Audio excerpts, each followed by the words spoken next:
अस्सलाम वालेकुम। आप देख रहे हैं प्रोग्राम 50-60। मैं हूं आपकी मेजबान अनमोल खालिद। नाज़रीन, ये प्रोग्राम आवाम की ख्वाहिश और अमंगों के मुताबिक तरतीब दिया गया है। आज के इस प्रोग्राम में मैं अपने स्पेशल गेस्ट मुजाहिद हुसैन साहब को ज्वाइन कर रही हूँ। मुजाहिद हुसैन साहब हमारे साथ ज्वाइन हो चुके हैं। अस्सलाम वालेकुम। वालेकुम सलाम। जी मुजाहिद साहब, कैसे हैं आप? ठीक है शुक्र है अल्लाह का, आप सुनाए? ठीक है, जी जी। खैरियत से हैं? जी मुजाहिद साहब, सबसे पहले तो मैं आपको प्रोग्राम में खुशामदीद कहती हूँ। शुक्रिया।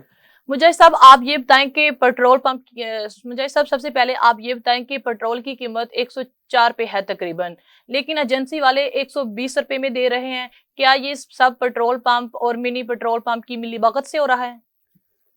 अनमोल, जैसे कि अभी आपने बहुत अच्छा सवाल किया कि पेट्रोल पंप वाले 104 रुपये और मिनी पेट्रोल पंप वाले 120 रुपये दे रहे हैं। सबसे पहली बात तो ये कि हमारे कौन से रूल हैं या कौन सी गवर्नमेंट है या किस गवर्नमेंट के इदारे ने इनको इजाज़त दी है मिनी पंप वालों को कि ये जगह जगह पे एजेंसियां बना के और पेट्रोल की सप्लाई दे। सबसे पहले बात यह है कि ये गैर गैर कानूनी काम है।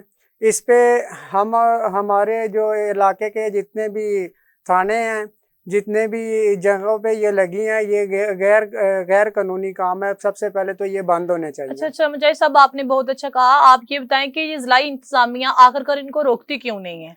देखें जी, ज़िला इंतज़ामिया अगर रोकना चाहती इन पंपों को चलने से, तो फिर तो ये ओपन होके मार्केट में लगे ना होते। अब इसका मतलब क्या है कि हमारी जो पुलिस है लाहौर की, वो तकरीबन नाकाम है, क्योंकि इसको अगर ये एक ओपन होके तेल की सप्लाई दे रहे हैं। अगर ये पुलिस चाहती तो एक भी मिनी पंप चल नहीं सकता था। इसका मतलब है कि ये पुलिस के कहने पे ही ये मिनी पंप चल रहे हैं। अच्छा मुझे सब ऐसे भी है कि एजेंसी वाले ये पेट्रोल को मिक्स करके क्यों फरोख्त करते हैं? आखिर इसकी क्या वजह है? देखें जी, पहली बात तो ये कि जो पंप का तेल है वो तो ओरिजिनल तेल है, क्योंकि वो तो अपना नाम कभी भी ख़राब नहीं करेंगे। जी जी। और जो मिनी पंप वाले हैं उनका तो नाम ही नहीं है।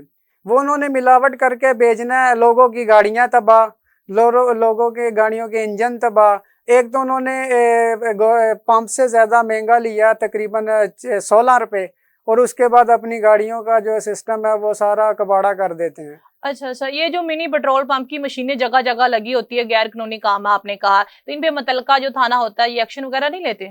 अनमोल, ये उनका काम है कि इन मशीनों को चलने देना ही नहीं। बिल्कुल ऐसे। अगर थाना चाहे तो वो नहीं चल सकती। अगर ये चल रही हैं तो ये थाने की कमजोरी है, उनकी नाअहली है जो मशीनें चल रही हैं, ये गैर कानूनी है। अगर यहाँ पे मशीनें चल रही हैं, इसका खुदा ना खास्ता ओपन टंकियां पड़ी हुई, आपको पता है इसमें कितना नुकसान है अहले मोहल्ले को, अहले दुकानदारों को। गली मोहल्लों में है या रोड के ऊपर लगी हुई है, ये तो मौत को आवाज देने वाली बात है। अच्छा, आप ये बताएं कि मिनी पेट्रोल पंप वाले मशीनों वाले पेट्रोल पंप को मिक्स करके फरोख्त करते हैं, मगर यहाँ तो मामला कुछ उल्टी है। पेट्रोल पंप वाले भी पेट्रोल कम डालते हैं और रकम पूरी लेते हैं। इसकी क्या वजूहत है? इसकी वजह यही अनमोल, जो मैंने पहले इसका आपको जवाब दिया और आंसर भी दिया कि इनकी कोई बैकग्राउंड नहीं है। इनका कोई एक मुस्तकिल ठिकाना नहीं है। ये दुकान है या बाहर ठेला लगाया हुआ है या जो भी मामला मसाइल है, इनको पूछने वाला कौन है? ये जब काम ही गैर कानूनी है, ये काम ही गैर कानूनी है, तो आप इसका कैसे एतराफ कर सकते हैं कि ये काम हमारा ठीक आप ये होगा? बताएं कि वैसे मिली पेट्रोल पंप और पेट्रोल पंप की ये मिली भगत से हो रहा है ये सब कुछ? देखें जी, अगर वो तेल दे के जा रही हैं एजेंसियां इनको, तो जाहिर है वो मिनी ये पेट्रोल पंप वाले ही, एजेंसियां वाले ही दे रहे हैं। घर से तो वो बना के ला नहीं सकते। अच्छा, आखिर ये बताएं कि ये जो पेट्रोल कम डालते हैं, तो पेट्रोल कम डालने की वजह से इंतजामिया पर कोई एक्शन नहीं ले सकती, या इंतजामिया कोई एक्शन नहीं ले रही? अगर इंतजामिया ने एक्शन लेना था अनमोल, सबसे पहली बात तो ये है कि वो मशीनें ही नहीं चलनी थी। अगर इंतजामिया ने एक्शन लेना होता तो शॉर्टेज की तो बड़ी, लाइनों की शॉर्टेज तो बड़ी दूर की बात है, वहाँ पे मशीनें होनी ही नहीं चाहिए थी। अगर इंतजामिया ने एक्शन लेना होता तो वहाँ पे मशीनों का काम ही नहीं था जो मिनी पंप चल सकें। अच्छा, आपकी क्या राय है कि इनके खिलाफ क्या होना चाहिए? मैं कहता हूँ इनके खिलाफ टोटल कार्रवाई होनी चाहिए, जितनी भी है ये बंद करनी चाहिए, और लोगों को जो जिसका आवाम पैसा देती है ओरिजिनल तेल देना चाहिए, और ओरिजिनल उनको जो है ना क्या कहते हैं, उनकी तेल की जो जिसका पैसे उन्होंने दिए वो कम से कम ओरिजिनल 1 लीटर पूरा तेल देना चाहिए। जी नाज़रीन, यहाँ पर मैं छोटी सी ब्रेक ले रही हूँ। इंशाल्लाह ब्रेक के बाद अपने टॉपिक को मज़ीद आगे बढ़ाएंगे। तब तक आप हमारे साथ ही रहिएगा। MJ 512 मोबाइल एक्सेसरीज कंपनी, हमारे यहाँ होलसेल पर मोबाइल एक्सेसरीज दस्तयाब हैं। हर किस्म के charger, hand free, data cable, USB, car reader दस्तयाब हैं। आज ही होलसेल पर ऑर्डर देने के लिए राब्ता करें 030861111782 030797911110। फीमेल होलसेलर राब्ता करने के लिए 030017841110। वेलकम बैक नाजरीन।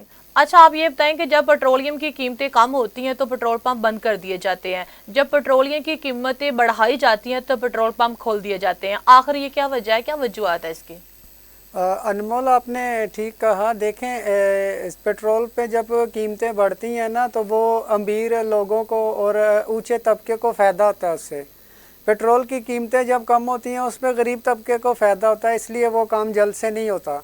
और गरीब आवाम के लिए तो आपको पता है कि जल्दी का ऐसा कोई भी ना पैकेज है ना काम है जो इसकी फौरी सुनवाई हो। गरीब की जेब से पैसे निकालने हो तो फौरी काम, गरीब की जेब से पैसे बचाने हो तो वो लेट हो जाता अक्सर। और इस पे मैं एक बात और ऐड करता चलूँगा। अनमोल, सबसे पहले हमारे ना पाकिस्तान की 4 कंपनियाँ पेट्रोल की, अटक, शेल और टोटल और PSO। इनको चाहिए जितने मिनी पंप हैं अपना इमेज ना ख़राब करें और इनके ऊपर फौरी एक्शन ले। और जितने मिनी पंप हैं जो गैर कानूनी ये जो पंप लगा के वो तेल सप्लाई हो रहा है उस पर मिलावट हो रही है, गरीब आवाम का नुकसान हो रहा है। सबसे पहले मैं चाहूँगा कि उसको जो है ना सबसे पहले ये 4 कंपनियाँ बंद करवाएं। अच्छा, ये क्या वजह है? इंतजामिया ने जब जुर्माने किए थे तो पेट्रोल माफिया तो इकट्ठे हो गए थे तब तो। देखिए जी, ये नाअहली है हमारी इसकी हुकूमत पंजाब की कि अगर ये उन्होंने एक पैकेज दिया है कि इसको आवाम को बचत के लिए, तो फिर सारे अगर इकट्ठे हो गए तो वो गुंडागर्दी से बंद करवा दिया गया। तो इस पे तो फिर जब गवर्नमेंट नहीं कुछ कर सकती तो गरीब आवाम क्या कर सकती है? अच्छा, आप ये बताएं कि आखिर ये हुकूमत किस नाम की है? जब माफिया के खिलाफ कोई कार्रवाई की जाती है तो ये घुटने टेक देती है, ये क्या वजूहत है? देखिए अनमोल, सबसे पहली बात ये तो एक तो ये अभी इनकी नई हुकूमत है, इक़्तिदार नया है। 30 साल 40 साल से 2 हुकूमतों ने मुल्क पाकिस्तान में हुकूमत की है, इनको कुछ टाइम तो लगेगा। और अच्छा, ये तो आपने बात ठीक कही है कि ये नई हुकूमत है, वाकई में इसको कुछ टाइम लगेगा, लेकिन साबका हुकूमत ने क्या किया? तब भी तो ऐसा ही होता था। देखें जी, साबका हुकूमत की अगर बात करें तो फिर वो बात का मौजू जो है ना टोटल चेंज हो जाएगा। साबका हुकूमत की अगर हम बात करें तो देखें जी, साबका हुकूमत की वजह से जो साबका हुकूमत ने हमें जाल बिछाया सड़कों का वो बहुत अच्छा था। साबका हुकूमत ने मेट्रो बस बनाई वो भी बहुत अच्छी थी। साबका हुकूमत ने सीवरेज का काम किया वो भी बहुत अच्छा था। साबका हुकूमत ने महंगाई को कंट्रोल किया था वो भी बहुत अच्छा काम था। लेकिन साबका हुकूमत ने जो भी काम किए वो अगर कर्ज़े लेके ही सारे करने थे, गरीब आवाम तो उस पैकेज के नीचे दबता गया। अगर ये मेट्रो बस के ऊपर लगाने की बजाय, सड़कों पे लगाने की बजाय या इसको कर्ज़े को कंट्रोल कर लेते ना लेते तो वो गरीब आवाम के उससे फ़ायदा होना था। हर बंदे को तो इससे फ़ायदा नहीं होगा। अच्छा, तो मौजूदा हुकूमत को भी 2 साल हो गया, वैसे मौजूदा हुकूमत की क्या कारकर्दगी है इस हवाले से? मौजूदा हुकूमत की आप अब ऐसा समझ लें कि एक तो सबसे उनका बहुत मुश्किल टाइम चल रहा था। उन्होंने आते ही कर्ज़े वापस करने थे, उसके बाद कर्ज़े वापस करने के बाद अनमोल उन्होंने कुछ स्टेप लिए थे और फौरी ही आपको पता है वो कोरोना का मसला बन गया। कोरोना के मसले में 3 माह हमारी टोटल जो सपोर्ट है, इनकम है, सारी टोटल बंद रही। और एक हफ़्ता अगर एक दिन बंद हो जाए तो मुल्क का कबाड़ा हो जाता है। फिर भी इनकी वो क्या कहते हैं हिम्मत है, अब यहाँ तक ये आ गए हैं। इंशाल्लाह उम्मीद है कि नई गवर्नमेंट आने वाले वक्त में गरीब के लिए कुछ अच्छा पैकेज ऐलान करेगी। अच्छा अच्छा, आपका नाज़रीन को क्या मैसेज है कि मौजूदा हुकूमत है ये गरीब आवाम के लिए खुशियां बनकर आएंगी और बेहतरी आएगी? अनमोल, सबसे पहली बात तो यह है कि कोई भी हुक्मरान हो जो गरीब आवाम का सोचता हो, सिर्फ़ एक तबके का नहीं। मैं एक चीज़ जानता हूँ, देखें, अगर एक गरीब आदमी है ना, उसके वोट की उतनी ताकत है जितनी वज़ीर आज़म इमरान खान की है। एक गरीब की वोट की ताकत इतनी है कि जितनी एक अपने ओहदे के मिनिस्टर की है। एक गरीब की वोट की ताकत इतनी है कि हमारे जैसे कोई पुलिस वाले अफसर की है। एक गरीब की ताकत इतनी है कि जैसे हमारे वकीलों भाइयों की है। एक वोट की कीमत गरीबों की इतनी है जैसे पढ़े लिखे तबके की है। एक गरीब की वोट की कीमत इतनी है जैसे हमारे डॉक्टरों की है। वोट उनका भी बराबर का है। और इनको मैं यही अपील करूंगा अपनी गवर्नमेंट पंजाब से कि खुदारा इनसे आपने वोट दिया है। ये हल्का नंबर 120 बंद रोड का इलाका है। बहुत अच्छा कहा कि गरीब आवाम का भी उतनी अहमियत रखती है उसके वोट की जितनी मिनिस्टर की है, वज़ीर आला की है, एक बड़े इंसान की है। फिर निचले तबके का ख्याल क्यों नहीं रखा जाता? अनमोल, अगर देखें बंद रोड NA 120 की बात करें, मैं ये नहीं कहूँगा कि साबका हुकूमत ने क्या किया या पीपल पार्टी ने या मुस्लिम लीग नून ने किया।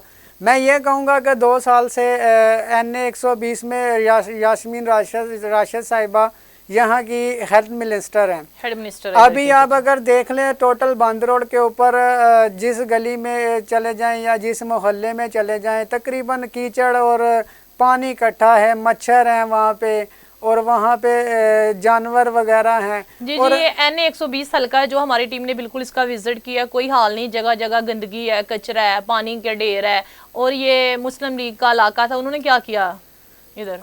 अब मैं पहले ही बात कर चुका हूँ कि उन 2 हुकूमतों ने अगर नहीं किया, इस वक्त मौजूदा हुकूमत जो है PTI की है, उन्होंने किया या नहीं किया। अभी जो हुकूमत है PTI की, मैं इनसे उम्मीद करता हूँ कि इंशाल्लाह आने वाले वक्त में इस इलाके के लिए कोई अच्छा पैकेज लेके आएंगे। चलिए, अच्छी बात। थैंक यू मुजाहिद साहब, आपने हमें टाइम दिया।